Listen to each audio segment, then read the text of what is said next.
What I ordered versus what I got from Meesho. ఈ సంక్రాంతికి నా అవుట్ఫిట్ నేను మీషోలో తీసుకున్నాను. నెక్ దగ్గర రౌండ్ నెక్ తో ఇలా సిల్వర్ థ్రెడ్ ఎంబ్రాయిడరీ వర్క్ ఇచ్చారు. హ్యాండ్స్ కి ఇలా సిల్వర్ థ్రెడ్ తో అండ్ చమ్కీస్ తో ఎంబ్రాయిడరీ వర్క్ ఇచ్చారు.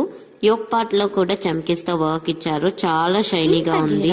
ఇలాంటి డ్రెస్ మెషోలో దొరకడం గ్రేట్. అసలు ఇలాంటి డ్రెస్సెస్ ఇంత గేరాతో కావాలి అంటే మనం బొటిక్ లో కస్టమైజ్ చేయించుకోవాల్సిందే.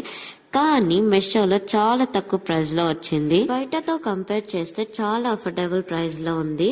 ఇలా 3 లేయర్స్ ఫ్రిల్స్ కూడా ఇచ్చారు. ఈ డ్రెస్ కి ఈ ఫ్రిల్స్ హైలైట్ అనిపించింది. ఫ్యాబ్రిక్ అయితే జార్జెట్ మెటీరియల్. ఇలాంటి డ్రెస్సెస్ బొటిక్ లో కస్టమైజ్ చేయించుకోవాలి అంటే చాలా కాస్ట్ అవుతుంది. కానీ మెషోలో చాలా తక్కువ ప్రైస్ లో అవైలబుల్ లో ఉంది. ఇలాంటి డ్రెస్సెస్ ప్రీ వెడ్డింగ్ షూట్స్ కి అండ్ బర్త్డే పార్టీస్ కి పర్ఫెక్ట్ గా సెట్ అవుతుంది. చాలా గ్రాండ్ లుక్ గా ఉంటుంది. ఈ డ్రెస్ లింక్ కావాలి అంటే నా పేజ్ ని ఫాలో చేసి కామెంట్ సెక్షన్ లో లింక్